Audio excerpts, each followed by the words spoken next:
a little bit of shopping.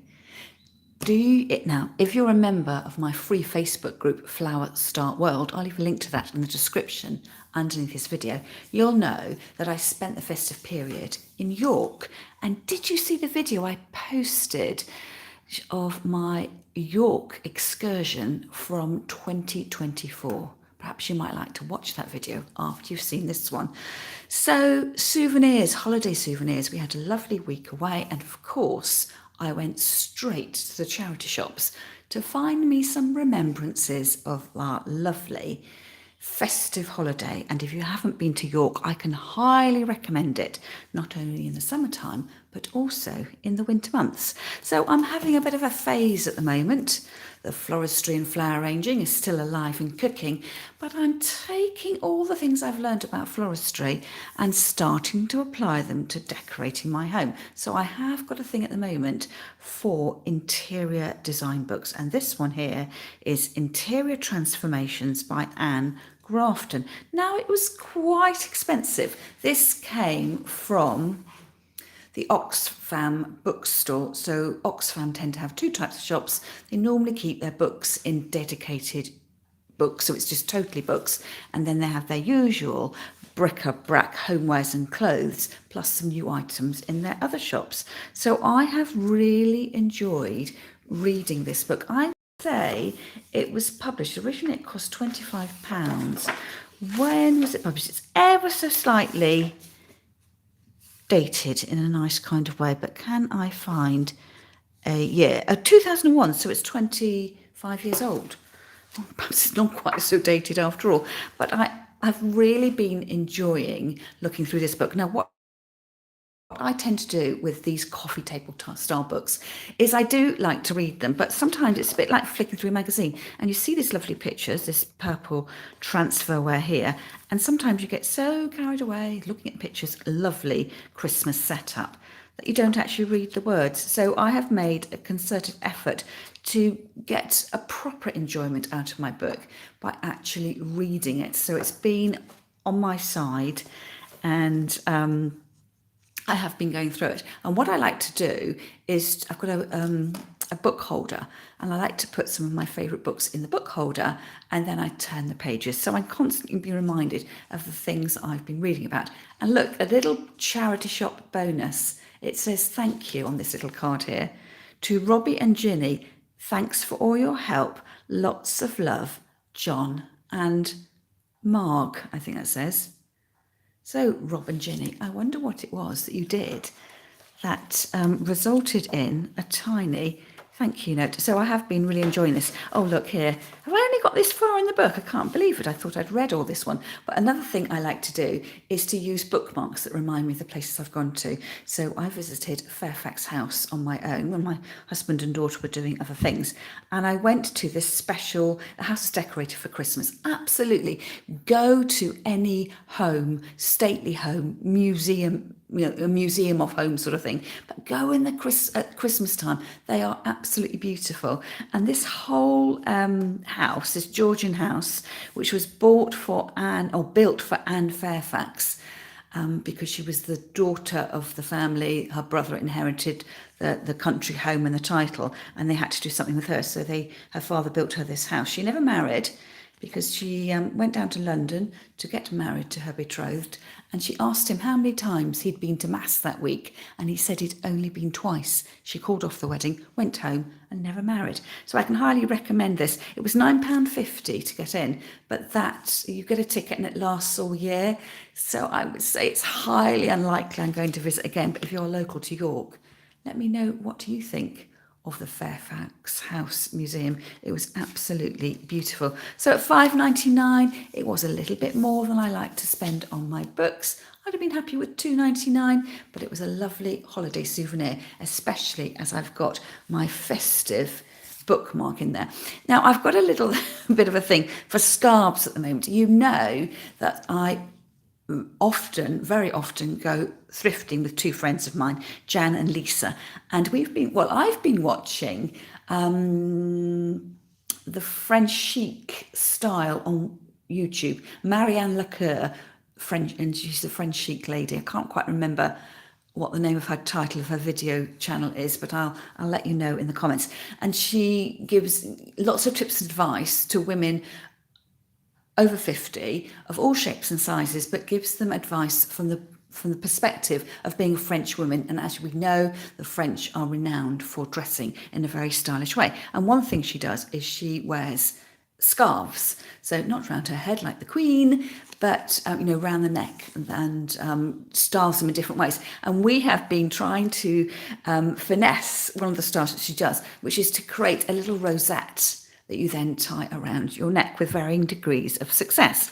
So I visited Sue Ryder, and upstairs at the Sue Ryder shop. Now, I will segue here that if you follow my Instagram account or you are a member of my Facebook group already, you'll have seen the white pair of ice skates I posted in the group over Christmas. So this is the shop that I went into. So it's a normal charity shop downstairs. It's where they had the most expensive Christmas baubles that were secondhand that I've ever seen. But upstairs, they have a vintage and retro section, which is really interesting to look around. I love going to charity shops, not only because of the bargains that you're going to get, but also it's like a little museum of life. And I did take some photographs when we were in York of a dinner service that my mum and dad had. I think they might have been collecting it through the Green Shield stamps, because I think we only had one or two items, but the pattern certainly brought back lots of memories. So £3.50 for this scarf. I would have preferred to have paid £2.50. But what I liked about this is it's got the rolled edge, which is supposed to be a sign of quality in a scarf. It's silky, but it's not silk. And it has got a label here. Look at this. Acetate satin. Water repellent, foreign made. And on the back there, warm hand wash, hand wash separately. Well, it doesn't actually say that, does it? Warm hand wash separately, cool iron while evenly damp. So I guess, yes, it's made abroad, because that's not quite right in terms of English. So you can see what date would we put on this. It looks like, do you think it's 70s, those swirlies? So if I take off, am I going to rip that off? I might use the kitchen scissors to take it off. And then you can see, I'll try and show you how I have been practicing wearing my scarves, if you're interested. So you take it so it looks with a point here. No, you don't. Yes, you do. You take two opposite sides. So I've got the 2 points here, and there's another point there and another point down here. And you tie a knot. A reef knot, a granny knot. And you've sort of created then, it's almost like you can imagine a little basket. So you've got a hole through there, and I take this corner and put it underneath. And I take the other corner and put that underneath the other way. So if I then pull on those two corners carefully and slowly, this is where it doesn't always quite work out. But you end up with this rosette-shaped form, and then with these pieces here, imagine your neck in the middle, you then tie it to go around your neck. So there's a nice little bit of a tip for you. So that was the fun that I had in York. Now, to celebrate the new year, Jan, Lisa and I took ourselves off to Hythe, which is a seaside town, probably a good 45-minute drive from where we live. It's set back from the beach. The beach is probably half a mile away, but it's a beautiful old-fashioned high street.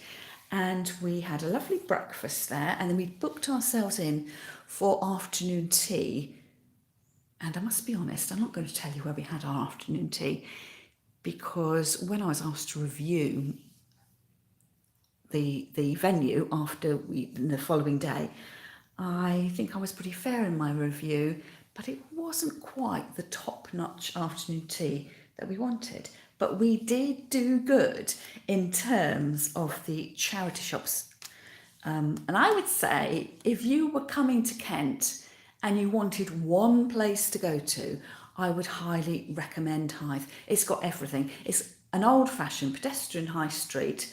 so you can, cross the road and meander around without fear of getting knocked over by a car. There are, I don't know, 6 charity shops, but there's loads of art galleries and gift shops. And if you go up the hill, there's a church that has got, and I must do this sometime, I've never managed to get there on the right day. If you go down into the crypt of the church, it's where they've got all the skulls. I think it's called an ossuary, I'm not quite sure, but that's worth a visit. And then you've got a shingle beach as well, and loads of eating places. So I was in Bernardo's, and you know how it is. You scan the shelves, because all I'm really interested is in flower arranging paraphernalia. I do buy a few clothes from time to time, but I've got enough clothes to be getting on with. So I was doing the sort of the third sweep round, thinking how much longer are Joan and Lisa going to be looking at these items. And I suddenly discovered in the craft corner this bolt of fabric. Well, it's not so much a bolt of fabric, but this gorgeous fabric. And I thought, I'm going to buy it. So it is, and I'm not quite sure what you call this. It's a tartan. It's a modern tartan in pink with a mid blue, a navy blue, and a sort of mustardy yellow. And I guess it's got a weight of a sort of flannel weight. I'm not entirely sure, but it's a thicker material. And it says here, and you can tell that the ladies in the charity shops are of a certain age, because they don't often put the sizes in metric. So it's 57 inches by 114 inches long. So I have done my maths. So it's 1.4 metres wide by 2.89 metres long. So 1.5 metres by 3 metres effectively. And this lot, as you can see, cost me £5. And I was so excited to get this that I've immediately made 2 things from this fabric. So this is the fabric I've got left. And this is what I have made. It's a blanket. So the fabric is quite, it's medium weight fabric. But what I've done is repurpose some other fabric I've got. Well, that lovely winter sun that's coming out. I bought ages and ages ago, must have been before lockdown, so before 2020, I bought a tartan blanket from a vintage store in town. It cost me £5. It was the original thing, but it was wearing quite thin in places. So I then bought this sort of fleece style fabric, and I sandwiched the two together and stitched it on. And at that time my sewing machine wasn't working, so I hand stitched all the way around the edge and sort of through the middle and across the sides as well. So I took that apart, and basically I have made a 2-sided blanket in the same way you'd make a cushion cover. And then just to try and stop it bagging too much, I've actually done top stitching, 3 rows of top stitching around the edge. I am debating whether I should do that top stitching across the inside as well, because I'm thinking when I wash this, if it's in 2 pieces, I'm just a bit worried it's going, well, not worried, but just a bit mindful of the fact that it might gape a little bit. So I may well, there's something I could do sitting in front of the telly, that I could do a neat running stitch along certain of these lines to sort of create a grid, so it would hold together better. And the other thing that I did this fabric, and you won't see a picture of this because it was too big to put on my kitchen worktop, is I've used the fabric to reupholster a footstool I bought. So I bought a footstool from the charity shop in town, which cost £5, and it had this sort of horrible, not horrible, but I thought it was horrible, in nondescript sort of beigey, browny, and then swirls and flowers. My husband loved it. Everything in our living room is shades of brown, and I'm trying to very, very slowly add a bit of colour with more of the cushions I've been making. So I left it a while, a little bit, made my blanket, my daughter was using it, and then I sort of just sowed the seed of wouldn't it be nice if I reupholstered the footstool, and I've done it. I used his electric stapler, and I've knocked in upholstery tags before. Did you see me when I revamped some vintage deck chairs? Must have been summer before last, 2024. I found it really hard to knock in the little tacks, so I thought in fact I should have used the stapler gun on that, I think.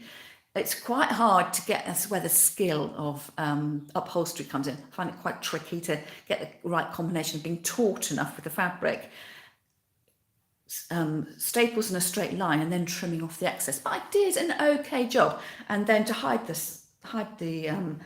staples, I went to our local haberdashery store in town and I bought some upholstery braid. It's the braid that sort of looks like lots of S's. Did you ever learn to do your S's like that? We used to handwriting practice at school, and it's like a continuous line of very close together S's.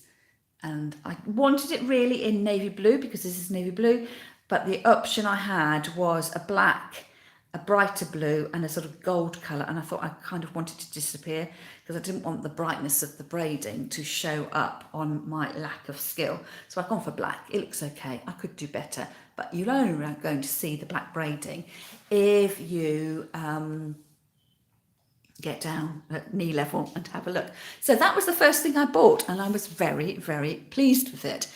And then we went to a little vintage market. It's a permanent vintage market.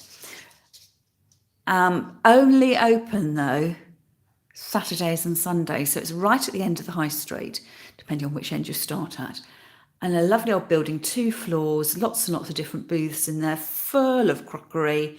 I think there was records there as well, all sorts of, and there's that one we did particularly enjoy going to is the haberdashery one. But I bought, bearing in mind, I think this was the 4th of January when we went shopping. Buying a Christmas bauble didn't seem too off, too way out, because by that stage I hadn't put all my Christmas decorations away.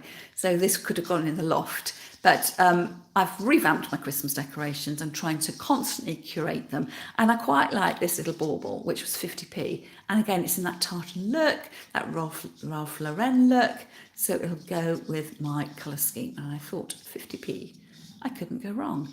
And then we went to the lady upstairs, far left-hand side, haberdashery. She had so many lovely items. I was going to call it stuff, but it deserves higher praise than that. Old-fashioned crochet doilies, buttons, tins, bits of lace, cotton reels. Lisa managed to find some cotton reels which were wooden. I was rather annoyed at that actually, because I'd gone through the same box rather quickly. I thought, oh, there's no wooden ones in here, and I like the wooden ones. And then I saw her paying, and she bought this lovely curated look. So Lisa's colours tend to be sort of aqua blues and greens, perhaps a tiny bit of a soft pinky purple. So you know how it is. First come, first served. But I was really pleased to find these bits of embroidery thread because, number one, they were only 20p each. Now, some time ago, I bought full price embroidery threads in pretty much exactly these same colours, red and white. And the idea was Jan had given me some white napkins for Christmas, some linen napkins, and I did have some slightly bigger ones already in my collection. And I got this idea that I would personalise my napkins, and keeping to my red and blue theme that I'm slowly trying to bring through the whole house.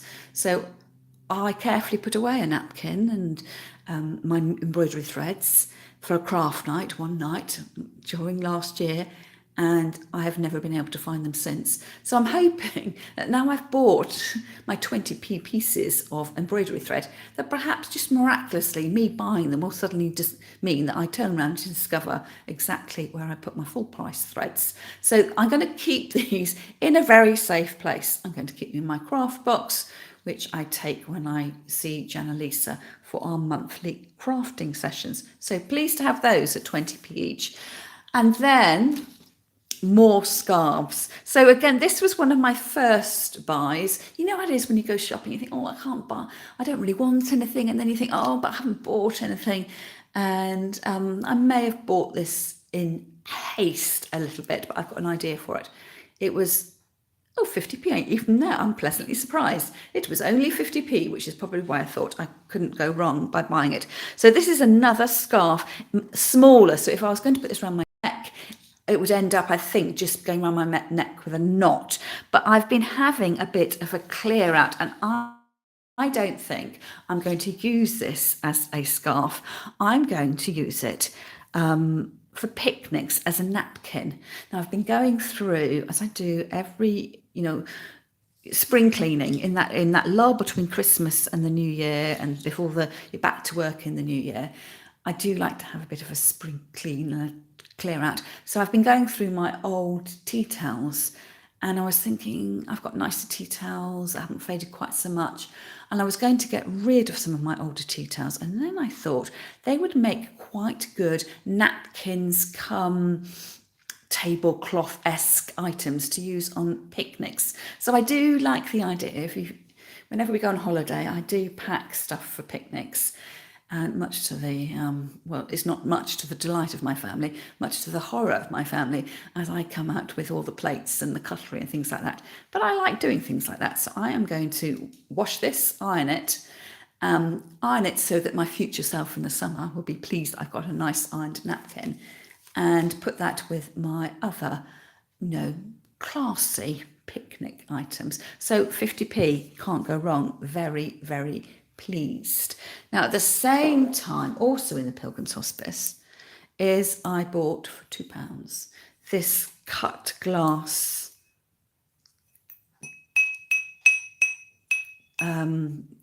glass.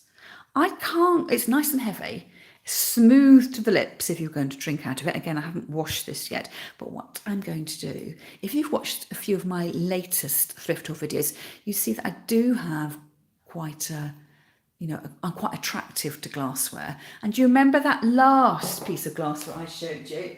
And I showed you the mark on the bottom. I haven't still got bits of Christmas here. These are sultanas, satsumas that I've used my little old rusty cutter. But did you remember I showed you this? I got this in Headcorn. It looks like an ashtray, or was it for candles? But I discovered that it had a mark on the back. It's just there, and that says Orifors. Is that how you say it? Orifors.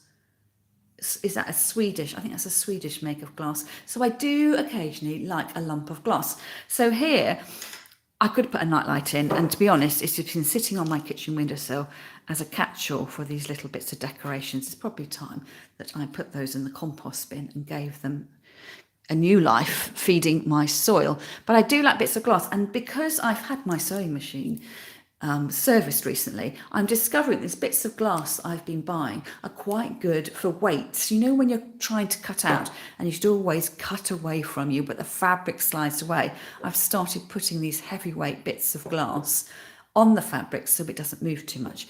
But I'm not going to use this for that. Mindful of the fact that I've got myself a little glass tray on my desk with some other glass bits and pieces where I've tucked, desk essentials into. I'm going to put this into one of our kitchen cupboards. Bizarre, you may think, but in our kitchen cupboards, we've got some tall units, and it's all it's left over from when my daughter was at school and, wanting to do colouring, that we had a stash of paper and a box of crayons and pens. And over the years, I've got rid of the crayons and the felt tip pens, but we have still got loads and loads of pencils and pens, which we use from day to day. So I thought I would upgrade myself a little, soak off this label, give it a wash, and then I would put pens and pencils in here. We don't need hundreds and hundreds of pens and papers, so I think I'll probably be able to make a gift of a donation of the excess and take those to the charity shop in town. I just love the way this is glinting in that winter sunshine. They're just bringing a little bit of happiness to the inside of my cupboards. Now, the next thing I bought was some wrapping paper. So do you do this too? Buying your Christmas cards and wrapping paper in the January sales ready for next year. So if you go early enough, you can pack your Christmas cards and your wrapping paper away. And what I tend to do is to put them in the loft as the last thing, so I can just go up in November and reach down and get them. So I don't think this was actually in the sale. There's 3 meters, and it's come from the Woodland Trust. And I think the price label must have been here. I've paid about £2.49 from this. I quite liked it because it's dark, and I thought, does it look Christmassy? It does look Christmassy, but I was trying to think whether I could use this at other times of the year, and I'm trying to convince myself I can until I saw actual holly leaves. But I think a very dark wrapping paper will always look sophisticated, so I may well use it throughout the year. So pleased to have that. So I've opened it, and the reason why I've opened it is because I've been doing some crafting, and I've been making one of these balls, not out of this wrapping paper, but I thought a lighter weight paper to the sort of heavier paper card I used here might have made this crafting project slightly easier. So if you would like me to do a tutorial on how I made this paper bauble, let me know in the comments and I will add it to my video making list. So here I've purposely decided it's sort of red and blue, my signature colours, but I've purposely not made it Christmassy, and as everything that I make, it spends its first few weeks or months of its life on the peg rail in my kitchen, and then it slowly gets moved around the house until it ends up in a box to be put away for another time. So happy to show you how I made that. Quite an easy project to do. And then I think this is the last thing that I bought in Deal, and Deal, it wasn't Deal, it was Hythe, Demelza. So Demelza is a local children's hospice here in Kent. This cost me £6. Beautiful, £6 is more than I wanted to spend. So what did I spend? 50p on that scarf, and I think that one there was £3.50. So I'm going up in price, but to me, I could just feel the softness of this scarf, and I thought it was beautiful and really well presented as well. They have a mannequin and she's wearing an elastic belt, but all the scarves are threaded through the belt like a sort of ballerina's tutu. So you find the scarf you like, you very gently tug it from the bottom and you can have a look at it. But of course the time I tugged it from the bottom, it was only then I saw the price. And it's one of those things where, do I actually want to spend £6 on something? But £6 isn't very much money, really. The price of a couple of cups of tea, probably not even covering that. But I quite liked this one. I like the flow. It's a bigger one. And actually, Lisa has just sent me a photograph of updating your look when you wear jeans. And that was to roll your scarf up and thread it through your belt hooks instead of a belt and tying it off. So I did say to her, I wasn't entirely sure whether that would go around my waist, but I think, let's have a quick go. Yes, it does. It goes around my waist with a little bit of knot. So it's got compasses and rope, tiny bit nautical, do you think? But once you actually use the scarf, on the whole you can't see the overall pattern, and I think the only scarf I probably wouldn't buy would be one that had horses on it, because I'm not an equestrian person. But when you see that, when it's on you, it's just the colours that you look at.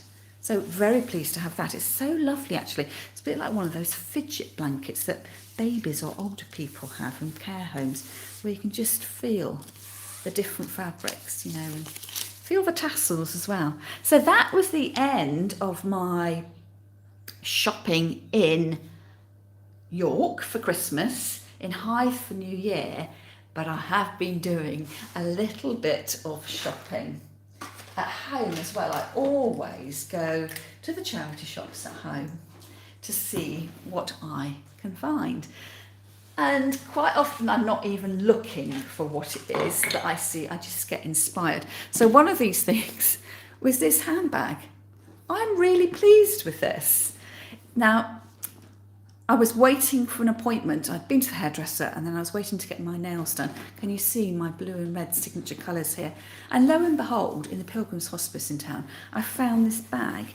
It's suede at the top. I don't know whether that leather is leather. It doesn't smell like leather, but it's got the red, white and blue. And it was only £5. And I thought, for £5, I can't go wrong. So it's got a little clip fastening here, a little floating inner zip pocket inside, and then it's also got a strap.